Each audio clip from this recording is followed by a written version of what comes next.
Mass Effect trilogy is an inspired piece of science fiction. It does well in paying tribute to sci-fi before it, all the while creating a universe that is deep, expansive, and rich all on its own. But being a game, it is able to accomplish tasks that other sci-fi can't. Since Mass Effect is a long series of games, I will be mainly focusing on Mass Effect 2. Revolving around the game's narrative, I'll examine how the characterization of your enemies and allies, along with the choices you make in the various scenes and settings, only reinforce the underlying idea that there is strength in diversity. The universe that is crafted in this game is on a very grand scale. The choices you make and the actions you take not only influence you, but also everyone else in the galaxy. In making everyone else's lives a focal point in yours, it creates a tighter bond with the narrative and causes you to really analyze the harsh decisions you may have to make at the cost of saving the galaxy. Story is taken from a third-person approach. BioWare, the developers of Mass Effect and other character-centric RPGs, typically portray your main hero as a blank slate. He or she is the one that you'll be playing as and is considered the chosen one in the universe. Mass Effect is no different. You play as Commander Shepard, a human. They have no predefined gender or looks until you as the player decide. This is done very deliberately as to give you, the player, a foothold in the game's expansive lore, something they can relate back to. This was said by creative director Mark Walters. He goes on to say, "The first game was very much about humanity coming on the scene and then finding themselves the underdog. I think that's always been just core to the story that we're trying to tell. Seeing all of this through human eyes. Ultimately, we're all humans. That's the story that we're going to relate to and understand the most." Mass Effect takes the sci-fi genre and spins it on its head a bit. In typical, more popular sci-fi such as Star Wars or Star Trek, humans or human-like characters are one of the main races in the world. They're viewed as equals, and at some point, it's even superiors. But in the Mass Effect universe, they are considered the new species on the block. They're rapidly growing and adapting to the new conditions. This causes an uneasiness around the galaxy because humans have an aggressive, albeit very curious nature that causes many other races to resent them. Humans are nothing in this world. We are an insignificant race that is very late to the party. This idea is hammered in the very beginning. You die and life goes on. The Council, a group of people appointed to lead galaxy-wide decisions, your former bosses, declare you killed in action and stop many activities in relating to helping humans.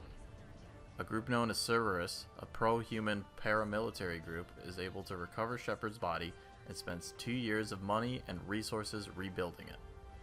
Cerberus views that humans should have a larger role in the intergalactic community and feel they don't get the respect they deserve. With the goal to have you, as Shepard, leading that charge, they feel that he has the ability to bridge the gap and show that humans are much better than most other races. As you travel from world to world, you'll see the contrast between the sprawling landscapes and crowded shops. The places you visit are nothing like Earth.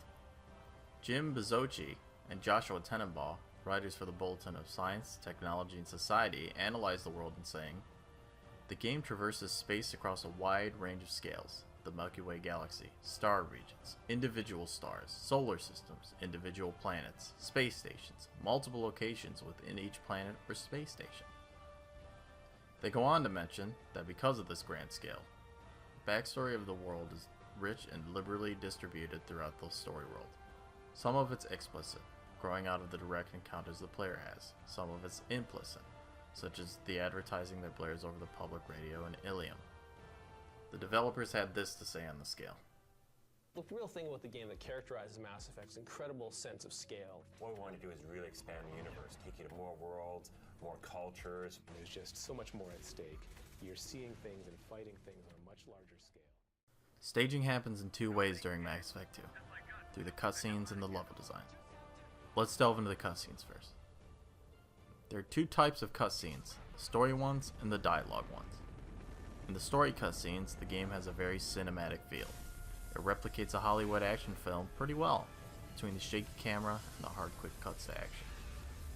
In the dialogue cutscenes, where many of the choices in the game are made, it continues the trend of Hollywood cinema. In Christine Jorgensen's Game Characters as Narrative Devices, a comparative analysis of Dragon Age Origins and Mass Effect 2, he states, ME2 presents Shepard much in the same way film medium presents characters, suggesting that Shepard resembles a film protagonist. Also, the dialogue tree lets the player choose not between specific lines, but between conversation topics that Shepard verbally presents with their own words and intonation.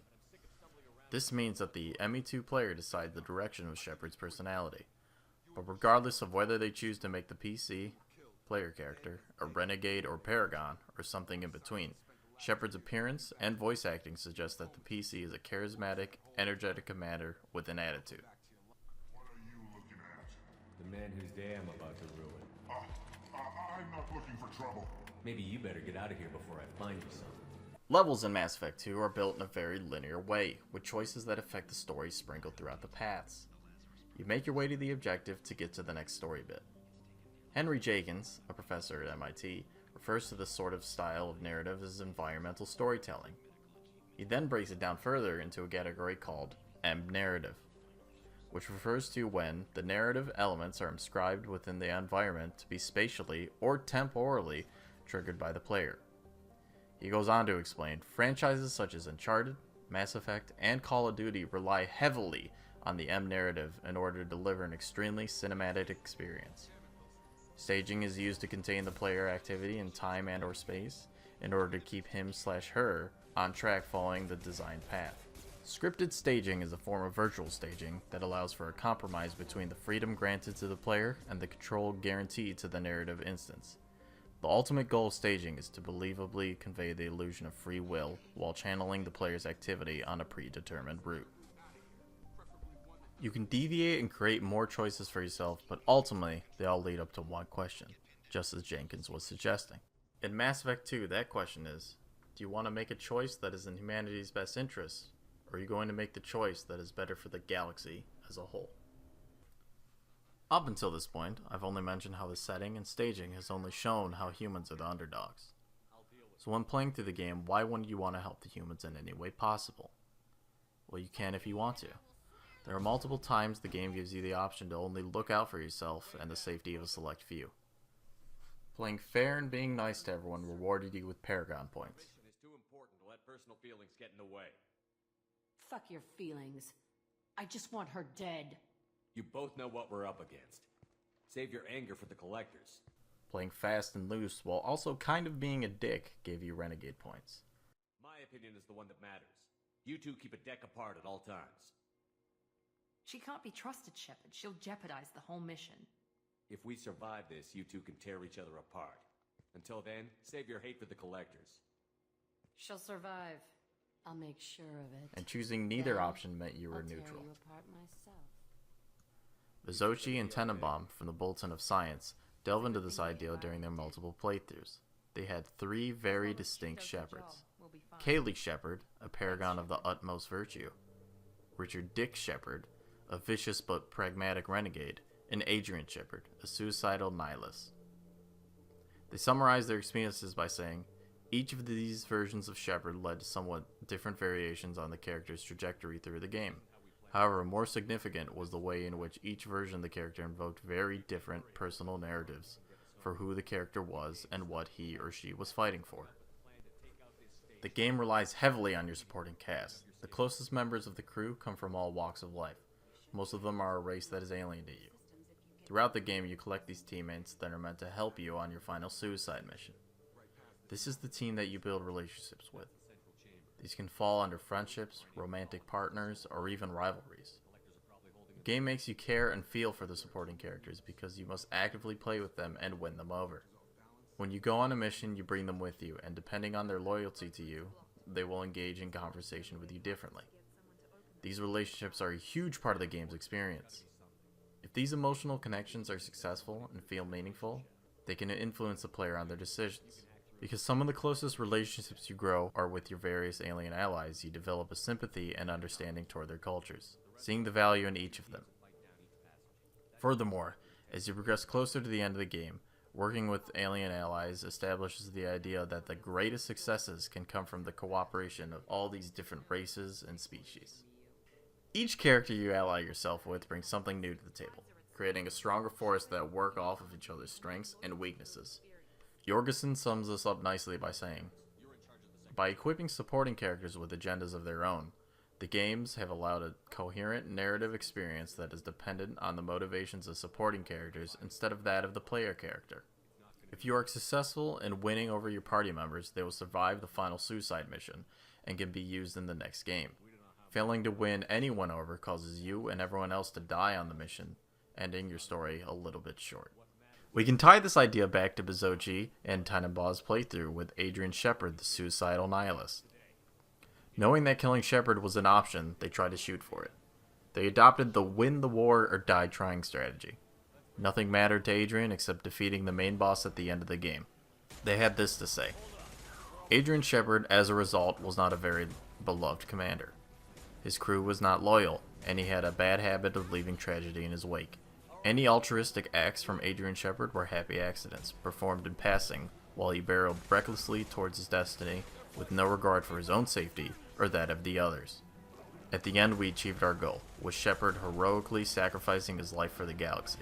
This playing of the game allowed us to experience something that very few games allow: tragedy and catharsis. The game does a great job of giving you the freedom of choice, but nearly all positive implications stem from being diverse in the choices you make, as well as your team.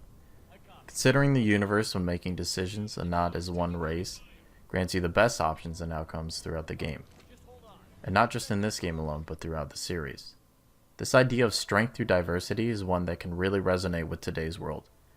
Being multicultural and accepting can and will bring out the best in all who take part. It is a very ideal ideology, and one that seems so close yet so far at the same time. But if Mass Effect has shown us anything, it's that when you have a problem that is bigger than yourself, it helps if you don't go at it alone.